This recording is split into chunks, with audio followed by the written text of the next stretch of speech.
Hello guys, and welcome back to Joe's Ventures. And today we're doing another look at another update. Really excited coming for Planet Zoo. So this will be update 1.14 that'll be coming on the 20th of June. So really excited to have a look what's coming up with this one. So yeah, let's quickly look over what this update, and then we'll talk about the DLC that's coming with it, because I think the speculation's pretty spot on.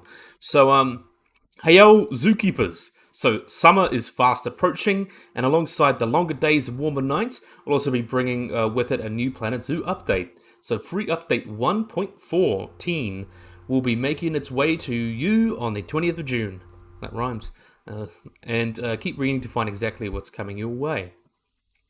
So, it's kind of hard for me because it's not summer, it's becoming winter for me, but really, I guess it's because everything's northern hemisphere focused, you know how a lot of that is. But anyway, we have got Staff Flexicolour, that's our first thing coming up. New season, new wardrobe. So with the addition of Staff Flexicolour on your zoos, you'll be able to customize the colour combinations of your staff uniforms, allowing for all sorts of range of possibilities.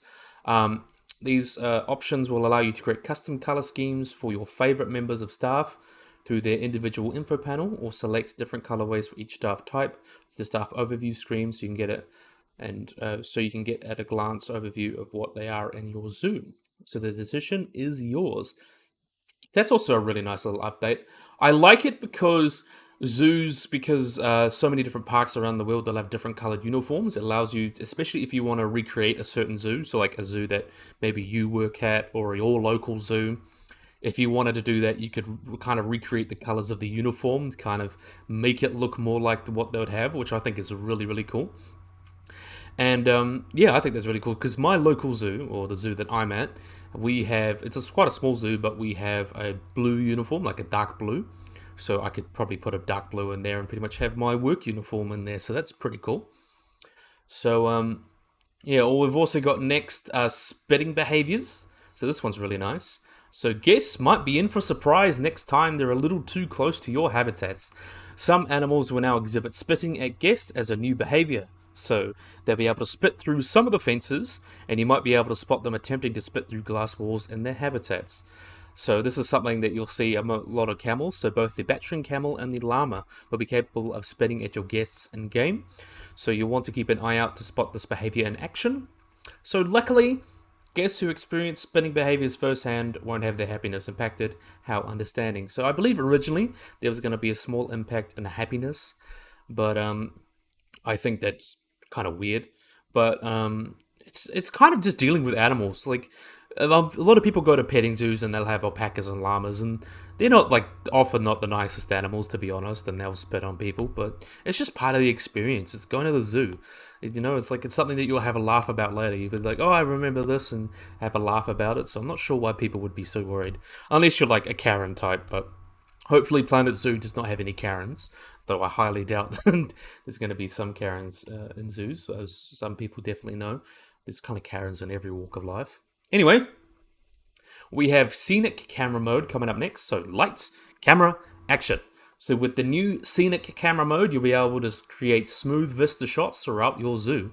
So just place the camera in your desired location and select from a few predefined camera behaviors like spin, ellipse, spiral in, spiral out, then further adjust the zoom and movement speed of the camera to experience cinematic views of just parts or even all of your zoo if you like. So that's quite interesting. So we can have a look at this while we wait for that to load, because I've had issues with the internet. I'll just let it go. So here we are. This is the spiral camera shot.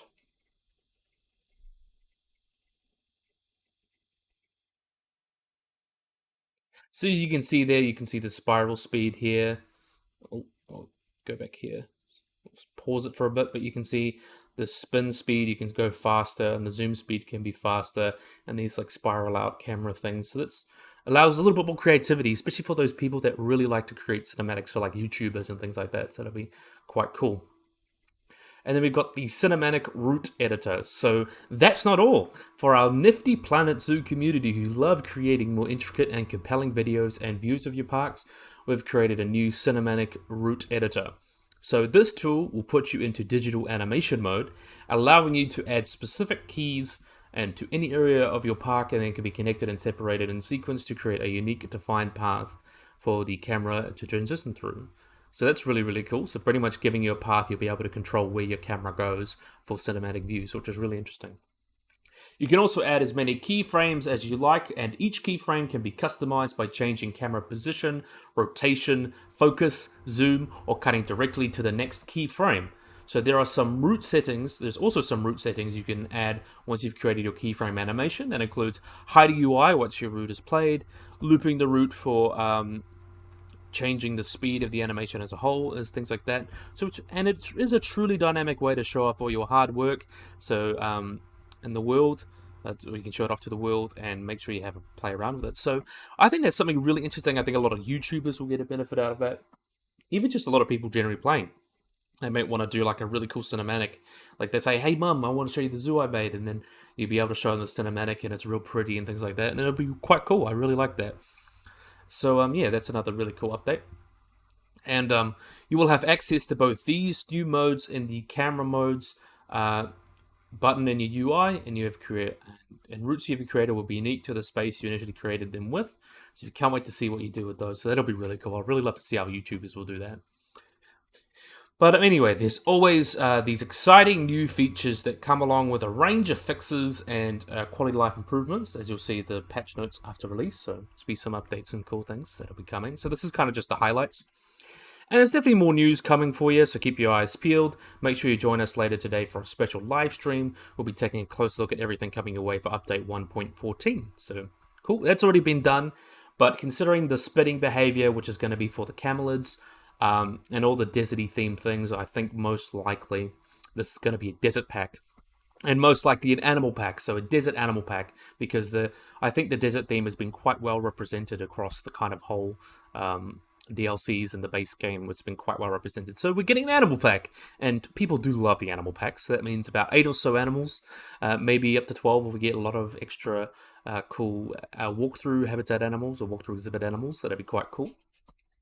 And I think one of the most obvious ones we're probably going to be getting is the dromedary camel. So that's kind of the one-humped camel, the one with the single hump that you most see in like Saudi Arabia, those kind of ones. But I think that's a cool animal. A lot of people have been asking for it, and it's quite iconic, so definitely a good animal to pick. I took a look on the meta wish list, and I'm taking some animals from that I think would be great additions for like the first 10 or so animals.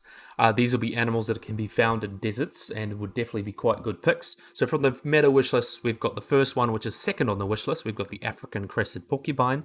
So that would be a really great porcupine to have, because we love porcupines, but also that comes from kind of deserts and stuff like that, like sub-Saharan Africa. They can be found in kind of deserts, things like that. That's also quite a good one. I've worked with a couple of those. The zoo I have, we have a mum and a daughter pair, so really, really interesting animals to work with. Next up, we've got, for the fifth, we've got the secretary bird. I know that's kind of stretching the definition of deserts, but sub-Saharan Africa is kind of, you could say is mostly desert as it is, even though it's more savanna. But yeah, secretary bird would definitely be a good animal for this pack, because this is pretty much going to be like a Africa 2 pack, but without calling it Africa, because there's a lot of cool desert animals from Africa. Though I imagine there will be some coming from also Asia and maybe North America, because we've got obviously the Mojave Desert in the middle. And we've got that. And then for the last one, we've got the eighth one. This is the Hamadryas baboon. So that lives in the Ethiopian highlands, which is still technically considered a desert. So the definition of a desert isn't just that it has lots of sand and it's hot.